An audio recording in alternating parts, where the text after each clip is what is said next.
Dan Bernstein Unfiltered. Unfiltered on 312 Sports.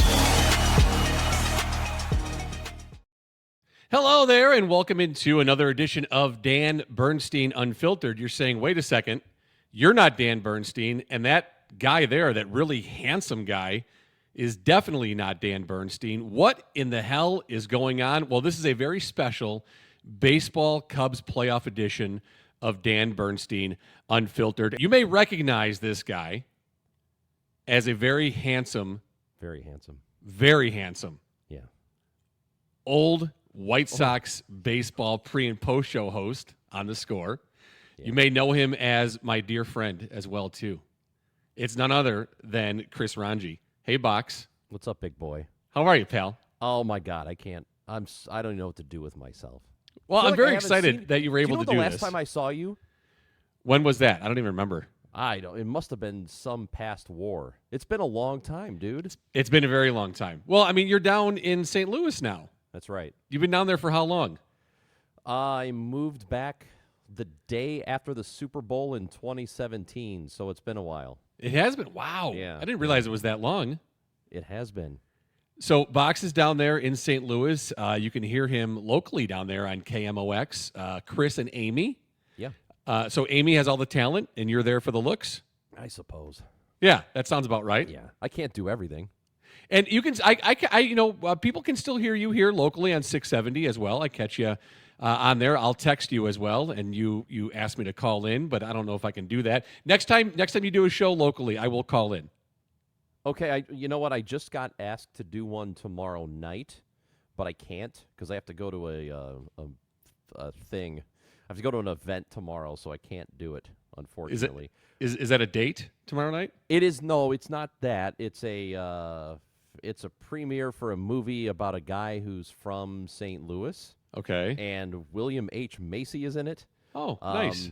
Yeah, he plays Jack Buck in the movie. There's a movie called Soul on Fire, and it's about a kid who he had an accident. He had a severe burn accident, and he's overcome it, and he's a motivational speaker and really cool story, and it's about his life. And William H. Macy plays Jack Buck. Do you get to meet him? I have to be at the premiere tomorrow. Not have to. I get to. I'm excited for it. Yeah, it sounds like it. I'm happy for you, man. It sounds like a really it. good time you're going to have at this movie premiere. Do you get to meet William H. Macy? Is he on your show at least? No, I don't believe he's going to be here, no. Oh. No. He's not making the trip to St. Louis? I don't think so. Nobody ever does. Well, you've never invited me. That includes you. You haven't. You've never invited me here. Well, I thought you were. First of all, I thought you were dead. Oh, Jesus. I haven't. It's like I never see you. I never hear from you. Well, the hearing from you, that's not true. Well, now I hear from you a little bit more often. You disappeared. You vanished for a while. Well, I had to get away from all the bad influences in my life. Don't say me. I'll kill you. Don't say me. No, Don't you dare. Absolutely not. No, you were always a good, positive male role model for me. If I'd have just followed in your footsteps sooner, I'd have been sooner ahead in life. So Dan Bernstein is off today for the holiday, and then he's making a sojourn down to New Orleans to visit his son down in college, which is crazy to think that he has a college-age son. I don't know if you've listened at all to the show, but his son is like the newspaper editor, the sports editor for the Tulane newspaper, following in Dad's footsteps. Well, I can't. It's really hard to think of Jason as anything other than a dude this big. Like a little guy, right? I don't know, man. It's wild. But Bernstein has been around a long time. He's birthed a lot of children, just like you. You've got 3. Your kids probably have 401ks already, don't they? No, so my daughter is with child, and so I'll be a grandpa next year. Hey, Team Lodge. Oh yeah, yeah. If it's a boy, he'll be his first birthday will be at Team Lodge for sure. Yeah, I had a wild thing. I was at a music fest over the weekend in St. Louis. It's called Evolution Festival, and I was watching Public Enemy and Sublime was playing, and I go up to get a beer, and I order from this lady, and there's a guy standing behind the bar, and he's looking at me, and then he goes, "Hey, are you Ranji?" And I'm like, "Yeah." And he goes, "I knew it was you." And it turned out to be one of the guys who was always at the lodge.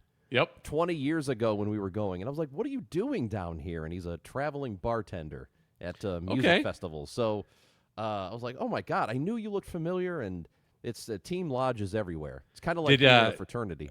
Did he hook you up at all?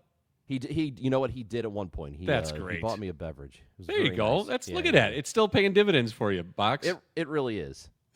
The lodge is still doing it 20 years later. How are things? How are things? Life good? Everything is good, man. You know, doing the show. It's a little early in the morning for me. You know me. I'm not an early day guy. No. I'm more of a late afternoon, evening, late night person. And dusk. Dusk. Doing a show at 9 a.m. is tough. Like you think I would have adjusted to it by now and become an adult, but it's not working. It is just not working. So what time are you up then? You're up early there at the station by I 8? get to the station by 8 o'clock, a little before that, and then we get to work, man. So how much coffee are you drinking in the morning? A couple of cups. And you smoking? Are you still smoking heaters? Well, that's not. I've never done that. Oh, okay. No, I'm not a heater guy. Coffee and a smoke? Just a coffee. Get your day going. Smokes. Yeah. Just give me the spoon. We're gonna do something. We're gonna do something a little heavier. No, I can't. It's not. Coffee works perfectly fine for me. I have too much of it, and then I can't go to sleep when I'm supposed to go to sleep. So then we start the cycle over the next day. To make up for it, I just get more coffee. And how has that impacted, you're going out on the town a little bit, hanging out? I'm sure St. Louis has a nice nightlife for a young man like yourself. Yeah, sure. There's a nice scene. I live in a fun neighborhood. So it's a neighborhood called Soulard. We have every year. Soulard? Soulard. It's okay. There's a heavy sort of Louisiana, New Orleans kind of influence here. So there's a really big Mardi Gras. It's like the second biggest Mardi Gras in the country, or so, that's what they tell us. And it's in this neighborhood. This is a fun neighborhood, pretty eclectic, people of all kinds, and so it's good, buddy. I wonder how many other cities proclaim to have the second largest Mardi Gras in the country. I bet you a lot of cities do that. I bet they do, but honestly, I think this one is legitimately it. Seriously. Okay. You got to come down for it. No, I will. As soon as you invite me, I would love to come down and see you for a weekend. Great. I would enjoy that. So once you invite me, I'll be there. Okay, you're invited. Oh, is this official? Yes, this is the official invite. All right. So tell me what else about life. So you're working early. You're still staying out late. What's a box doing for fun? Matt, come on, man. I'm not a weekday guy anymore. I have grown up a little bit. So you're just out on the weekends. I'll tell you what I will do. Okay. I don't like to play on weeknights, on school nights. I try not to. The only thing I will give myself is during the football season on Sundays. I got a group of friends in this neighborhood, and they're all, believe it or not, about my age. There are people my age who are still alive. And I'll hang out with them, and a couple of them are Bears fans. Okay. So I will give myself Sunday Bears days, where we'll go to a bar, we'll watch a game, try to get done early, and then, get home and be ready for Monday. So I'll give myself a Sunday where we go and bear down somewhere, and then we try to be up at a good hour for work the next day. But I mean, if it's a noon game, that's great. I mean, day drinking was always the best. Yeah. So I think that's the best route to go, especially at your age. How old are you now? I am 48. Yeah, you're 48. I see. You're still 4 years younger than me. You're not even in your 50s yet. Well, I'm not going to catch up to you, pal. You're never going to catch up. But I mean, you're still a young man. You still have got a lot of life left in you. You should be going out during the week. No, I can't do the weekdays. It's difficult. Box, it was actually yesterday, 21 months without a drink. Oh, yeah. Good for you, pal. Yeah. So Natalie and I, we decided to go alcohol-free in our life, and we did it. So December 31st, 2023, we had, my daughter and son-in-law were home. The four of us hung out for New Year's Eve, and that was the last time I had a drink. I woke up January 1st and said, you know what? I think I'm done drinking. I'm going to tell you something about you. You're a guy of decisions and then immediately executing the decision.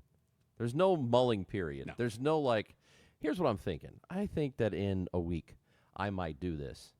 It's kind of like how you quit. You quit the score. You just walked in and go, you know what? I'm done today. I'm finished. They go, what? What do you mean you're done? I'm done. This is it. Last day. I'll be out of here in 2 hours, and you'll never see me again. That was pretty much it. It's funny you bring that up because half of me regrets that, and the other half doesn't. So, I mean, it was satisfying to a certain degree, but then looking back, I wish I'd done it differently. But at this point, it is what it is, and it all worked out for the good because 8 years later, I get to launch a podcast network with Dan Bernstein. Good for you, man. I listen to you guys as often as I get a chance, and I love it. I love hearing the two. And I texted you this the other day. It's really nice to hear. It's very familiar and comforting to hear the two of you guys talking sports. Just missing Terry. Yeah, I know. Did you listen to the episode we had Uncle Terry on? I didn't. Okay. No, I had a few people actually text me about it and say, "Oh, you should go back and listen to that one." And I haven't gotten a chance. I keep because the Bears season is going on now. I'm just trying to get as much fresh content as possible. So I haven't really gone back and listened to old stuff yet, but I will. And I will tell you this: several people have reached out, emailed the show, and because you can email myself or Dan, Matt at 312sports.com, Dan at 312sports.com, and asking for you to be on the show. And I will tell you, Dan was excited and disappointed to not be here today to have this conversation with you. So we'll have to circle back and have you on the show again. Dan texted me when the new Naked Gun movie came out, which he hated, by the way. So that's what it was. It was a Saturday or Sunday or something, and I had walked down the street to get coffee. I'm coming back to my place, and I get a text from Dan Bernstein. I went, "Oh, Dan. I hadn't heard from Dan in a minute." And he said, "I'm in the movie theater by myself. I'm watching the new Naked Gun movie. Do not come see this movie. It is terrible." That was it. That was the whole text. That was it. Well, yeah. And when was the last time you heard from him before that? I don't know. Yeah. One time he just out of nowhere texted and said, "I love you." And that was it. And I go, "Oh, I love you too, pal." I think I got one of those too. Night. Yeah, he was in his feels one night, which I understand that. I get that way too. Yeah, I never get those texts from you. Did you see the movie? Did you see Naked Gun, the new Naked Gun? No, you know what? I haven't, and partly on Dan's recommendation. Okay. I don't think I was going to go to it.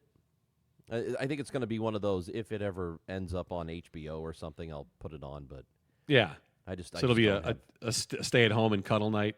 Yeah. I got you. Yeah, I'm not going to. All right, Box. So here's why I had you on, because I was like, you know what? I'm going to talk a little Cubs baseball, and what better guy to have on to talk baseball than my baseball guy, Chris Ranji? Because whenever I need baseball information, I always turn to you. Still? Well, no, not in years, but I mean when I did. Better than that, pal. All right, so the Cubs are tied 1-1 with the Padres. They dropped a game yesterday, game 2. They lost 3-0. We had Andrew Kittredge starts. Shota Imanaga comes in, and the Padres take the early lead in the first inning. They get the first two batters on against Kittredge.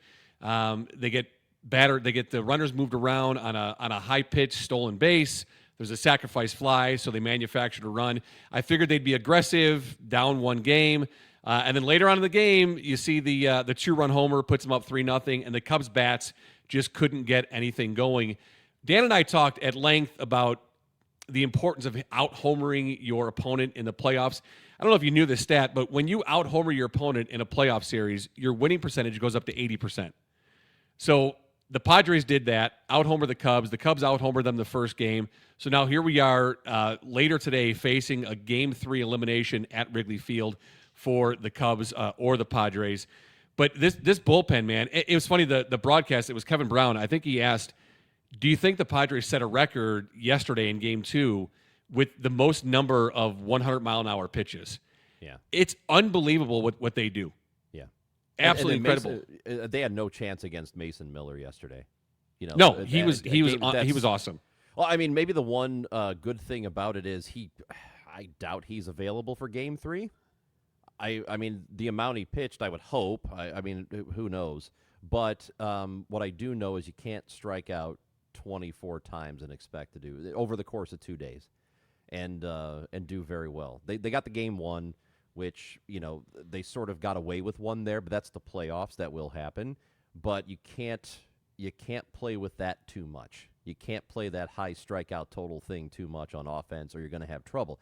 And that's the thing. It is about the power. If you hit for power, if you hit home runs, you're going to score runs in chunks, and you're going to give yourself a better chance to win.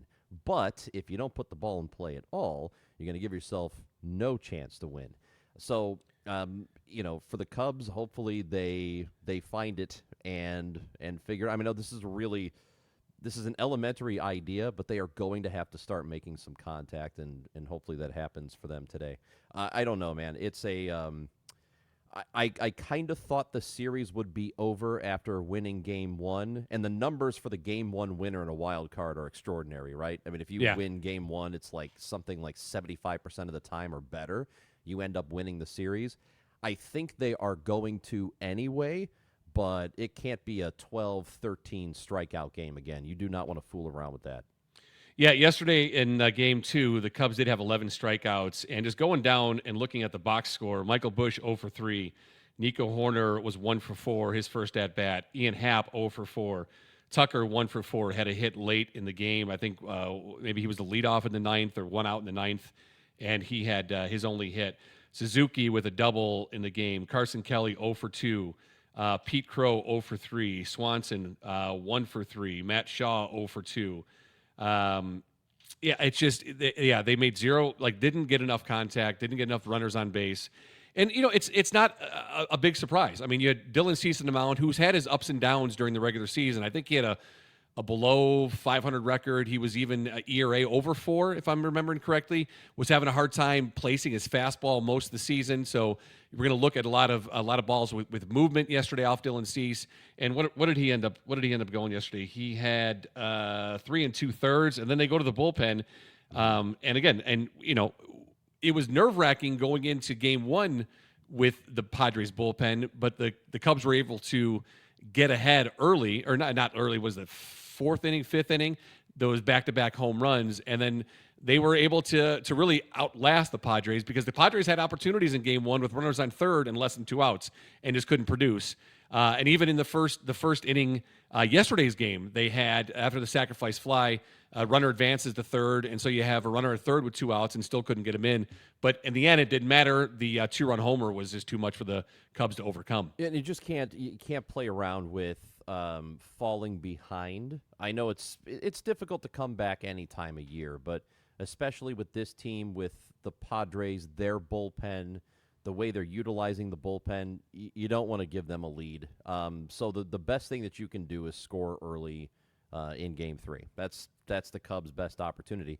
And I don't know how you do it. You're going to have to hope that your best players, your heart of the order, you're going to have to get more from Tucker, from Seiya. You'll have to get more from the 3, 4, and 5 guys. That's what they're paid to do, Manny Machado, Fernando Tatis, they're coming through. That's what they are paid to do. Dylan Cease came through. If you look at Garrett Crochet with Boston, his 7 2/3 in Game 1 for them. That's what he is paid to do. These guys are paid to do it in the postseason, more than just the regular season. It's the playoffs. So when your big boys aren't producing in the playoffs, it is a whole lot tougher to overcome that. I mean, you can get by for a game or two, but in a short series, you don't have the luxury of time. Yeah, so, and then that means everybody's going to have to just do it, and Game 3, that's it. This is your last opportunity. Yeah, all bets are off for Game 3 later today, and it's a do or die for both teams. Whoever survives, you get an off day, and then you're right in Milwaukee on Saturday, starting the divisional series. And looking back on Game 1 too of Detroit and Cleveland, if you're not going to hit the long ball, you've got to have a pitcher that can go. And Skubal had 14 strikeouts in Game 1 against Cleveland, and we saw, if you're not going to hit the long ball, that your pitcher, when your starting pitcher goes 6 innings and strikes out 10 or more, your chances of winning increase and go up to 66%. So without hitting the long ball, because we saw that, you brought up Garrett Crochet. The Yankees had a home run. It was their only run. It was Anthony Volpe hits a home run, but you had, I think, got at least 11 strikeouts from Crochet in that first game awesome. for the Red Sox. Yeah, and that's what'll happen. But yeah, getting to the Padres early today is going to be the key for the Cubs. You can't have a first couple innings where you're just not making any production at all on the bases for the Cubs. And you said the thing about power and hitting home runs, and the teams that do it have a much greater chance to win. They are a little rarer in the playoffs, but some of the biggest plays that happen in postseason baseball end up being home runs. And they were fairly low-scoring games. The first 4 division games, fairly low-scoring. You had like a couple of 3-1 games. You had a 2-1 game. Dodgers and Reds, I want to say, scored 15 runs. So that was a little more typical, regular season baseball.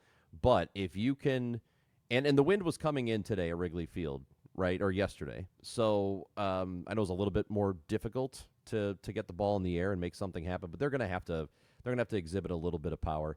For them, like I said, hopefully it's scoring early because that's their best opportunity. You just don't want to give the ball to the Padres bullpen late with the lead. You'll have a really tough time coming back.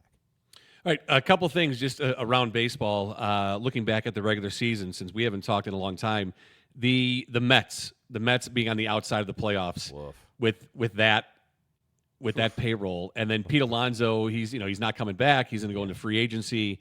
I'm not sure what kind of big contract he might get or what interest from what teams. I think he's 31 or 32, but he can still hit the ball. And, he's defensively, he's not what you maybe want at first base, but the guy can still put the bat on the ball.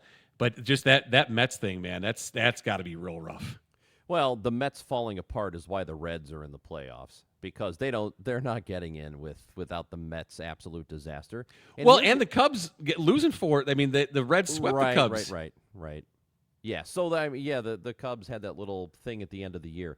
But it's, the Reds might be moving in the right direction. I think they are. I doubt how much they're going to. It's, as far as future worrying about other teams in the division in that sort of context, I don't know that you got to worry much about Cincinnati. At least that's my read on it, because they do have good young talent. But I don't have a lot of confidence from their perspective they're going to do a whole lot to supplement that talent. I don't think when free agency rolls around they're going to start buying players. I don't think they'll do it. They might prove me wrong on that, and then we'll come back here in a few months and you'll say, "See, I told you, Ranji, they're going to look what they're doing. They're putting together a juggernaut over there." I don't think that's going to happen. But so from their perspective, good young team, kind of like Pittsburgh was 15 or so years ago. They just didn't supplement the talent. Remember what their team president said? Wasn't it 2 years ago? It was something to the effect of, people were complaining about how the Reds operate, and he said, basically, what are you going to do? Go watch something else?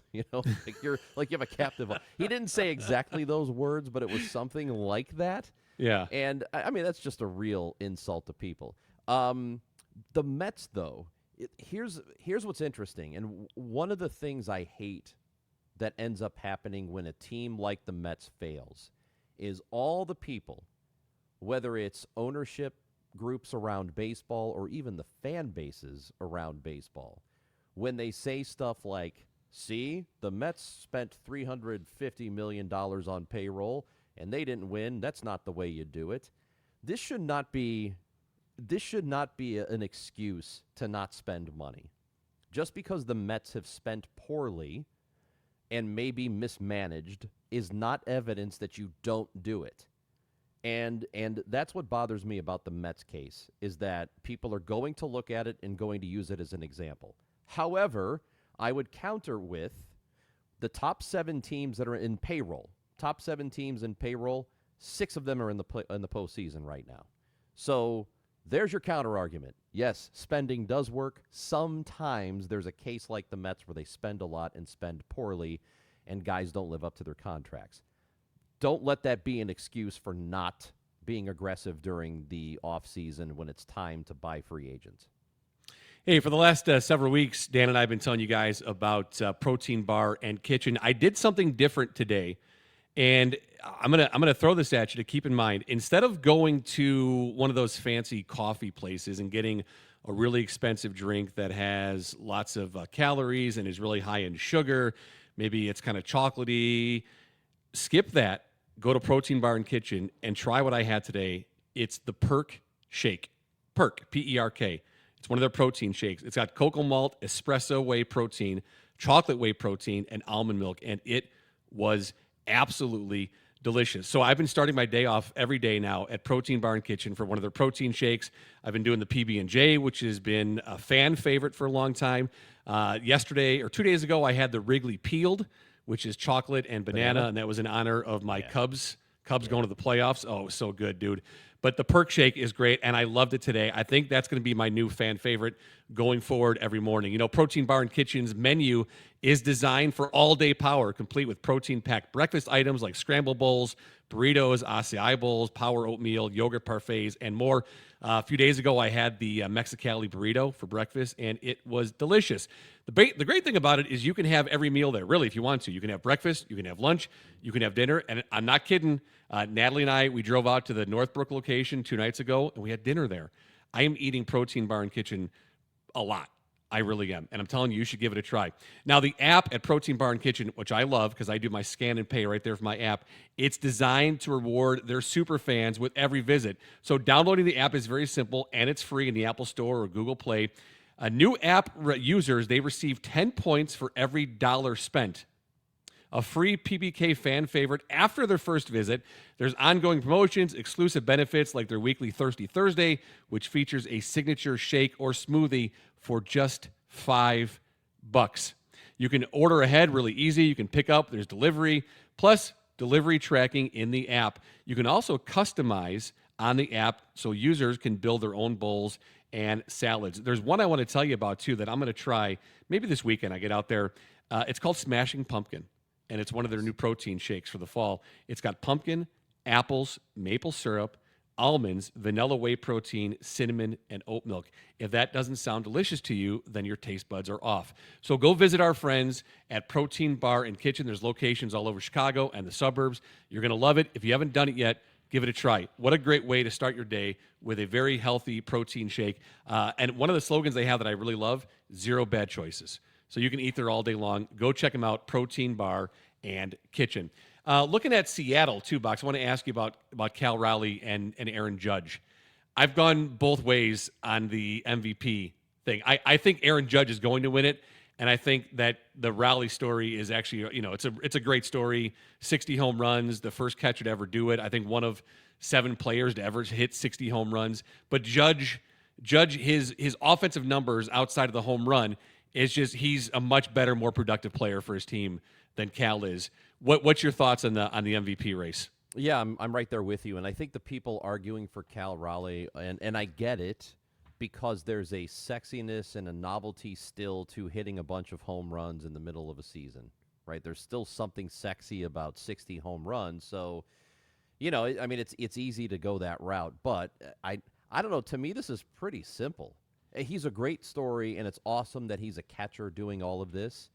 But I don't know that we are grading them on a curve because of the position he plays, because you don't get that kind of offense out of a catcher anymore. Well, never gotten 60 home runs out of a catcher, of course, but I think we're giving that statistical category a little too much weight up against everything Judge has done. As you mentioned, he's leading in like 5 or 6 major offensive categories. Raleigh is leading in that one. Right? In home runs, which is cool. Yeah, and Judge had, 53? It's not like he had 20 home runs. Right. A guy hit over 50. So I don't know that – I just think we're putting too much weight behind it. And the people who are arguing in favor of Raleigh being the MVP, at least this is just in my experience. I don't know how you've seen it. But in my experience, it's like obviously he's the most valuable player. Like obviously – is it? I mean, is it really that obvious? I don't think it is. I think it's more clearly the other guy, just because of all the statistical categories that he leads in. It's probably the best story of baseball. I mean, with the Mariners, with the Mariners winning their division and getting a bye in the wild card round, waiting for someone to come through for the divisional series. He's the first catcher to ever hit 60. It's a really great story. It's a fun story. He seems like a really likable guy. He had the fun all-star game, a week as well. But he's just not the most valuable player for his team, not in the American League. No, he's not. And maybe what they should have done And I kind of wish they would change it, but they won't because of tradition. But it should just be, instead of most valuable player, it should just be player of the year or offensive player of the year, whatever you want to do, right? How about feel-good story of the year? Well, okay. So, yeah, fine. There should be. Oh, here comes Cal Raleigh, the FG. He's the FGY. No, this isn't that difficult to me. I think Aaron Judge is the guy. I love the story of Cal Raleigh. I think it is great. I love that guys are still hitting 60 home runs in a season every now and then. Judge has done that, by the way, too. But he's not the MVP because of it. You can make an argument that they are not in the postseason without him, and therefore he is the most valuable relative to his team. Fine, I'll buy that, but I really don't think that's the spirit of the award. Yeah, I totally agree with you. And tell me about the St. Louis Cardinals. It brings joy to my heart to have them not in the playoffs. So I'm sorry to say that to you. Yeah, that's okay. Look, I'm fine. What's the outlook for the Cardinals moving forward? Okay, well, as you know, this week they introduced their new president of baseball operations, Chaim Bloom, who was last with Boston, and he's pretty much most well known around the league for the Mookie Betts trade, which I think he's been. I think he's gotten a raw deal on that one because he was sort of told to trade Mookie Betts by ownership, and when ownership tells you got to trade a guy, you got to trade a guy. So I don't know that he would have done that or otherwise, but he has taken all the heat for that. He was with Tampa before. Yep. All indications are he's pretty good at his job and maybe just got that raw deal in Boston. I don't know how quickly they're going to be good, though. They have not left 2026 off the table in terms of trying to be competitive. They feel like they still can, or at least they are saying that they still can. But just looking at the roster, man, I don't know. I don't know how they put together a rotation for next year that's all that good. This last one wasn't very good, and they're probably going to lose Sonny Gray. Miles Michaelis isn't going to be around. They got a guy named Michael McGreevy who's pretty young and inexperienced, and he had a nice introduction, but I don't know what he is long term. So just starting with the rotation, I think they're going to have a little bit of trouble there, maybe a lot of trouble in 2026 putting a team together. They got all these young players, like their top prospect from a couple of years ago, Jordan Walker, who just did not really make a whole lot of progress in his development this year, so he's a question mark, even though he's still young. Nolan Gorman, their third baseman, they were trying to give everyday playing time to, but they couldn't trade Arenado in the last offseason, so they were stuck with him. He had to play third. Gorman didn't really get a ton of starting time until Arenado got injured, and he didn't do a whole lot with that. There were flashes. Sometimes he looked pretty good, sometimes he didn't. So I don't know. I feel like they do have some good young talent, but it feels to me like they're still a couple of years away at least. And maybe I'm wrong. Maybe they end up being competitive in the division. I wouldn't count on the Mets being awful next year. So getting in as a wild card is going to be tougher. The Mets opened the door for a lot of teams this year. I don't think that happens next year. So as far as the Cardinals being a true legitimate contender, they are years away from being a World Series contender. And I think they're probably still a year or two away from being a division contender. All right, and 2027 complicates it because if there's a lockout, oh yeah, even worse. I don't know how aggressive they are next year or this offseason, right? Yeah, so, I don't even know how aggressive the Cubs would be because they're already planning for that kind of a lockout situation and how that impacts the money that they spend in free agency, which is awful. Yeah. Even though they claim to break even inside the walls of Wrigley Field, they just break even. They're not even making a profit inside Wrigley Field, but they just happen to have a lot of money outside Wrigley that they don't want to put back into the team. But it's madness. It is madness. And as far as the NL Central is concerned, the Brewers, their third consecutive playoff appearance, their third consecutive division win. Yeah. And then they were the last 2 years, last year, were the first team to earn a playoff berth. So they're not giving up that division anytime soon. I don't know, dude. Here's the thing, man. Which is crazy. I honestly, back in May or early June, I was like, okay, Brewers are done. Forget about this team. Don't worry about them. That whole thing is over. And I keep saying it's like the same thing I did with Tom Brady like the last 4 years of his career. I kept saying, okay, that's it. He's done. That's it, Tom. Oh, what's this? Another Super Bowl? Oh, This okay, Tampa great. thing's not going to work. Yeah, it's not going to work. He's toast. Oh, Super Bowl? Great. I mean, that's what the Brewers are. They're not going to win the whole thing, but they're going to keep getting in and winning the division. It's just, it's wild to me what they keep doing. The Cubs, if they really want to be aggressive, just a little bit more aggressive, that division is theirs for as long as they want it. It should be. For the next several years. It should be, and they certainly have the resources to do it. They so absolutely do. We'll see what they do. We'll see what they do. Box, this has been just a total blast. I really appreciate you taking the time to join me here while Dan's away. So it's great seeing you. Great catching up with you, man. I love you, pal. I love you too, buddy. Let's do this again. Maybe sometime I'll hang out with the two of you. No, we will. We'll circle back. I know, like I said, Dan was disappointed when I told him that we were doing this for today's show. But we'll circle back. We'll have you on again, so the three of us can hang out. And hopefully, and then I'm going to plan a trip to St. Louis. I'm going to come down and see you. Awesome. Maybe you have a couch I can sleep on? Of course. Okay. Is couch. it clean? Yeah. Okay. Well, I just want to make sure. I don't know. Yeah, I don't know how you live. Yeah, it's right there. Come on over, pal. All right, Box. Hey, it's good talking to you, pal. Love you, buddy. All right, we'll talk to you soon. See you, pal. All right, Chris Ranji. Well, that was great. Hey, a reminder to you, start your day tomorrow, or even like before the Cubs game this afternoon, go to Protein Bar and Kitchen, grab yourself a protein shake to kind of, calm your nerves a little bit, get you all settled and ready for the Cubs and Padres game 3. So do that, please. Hey, so this has been another edition of Dan Bernstein Unfiltered. Appreciate you checking us out. Hey, if you haven't subscribed yet on our YouTube channel, do that. Do it for DBU. Do it also for Forward Progress, our Bears podcast. You can email the show anytime, Dan@312sports.com, Matt@312sports.com. We will talk to you tomorrow right here on Dan Bernstein Unfiltered. Dan Bernstein Unfiltered on 312 Sports.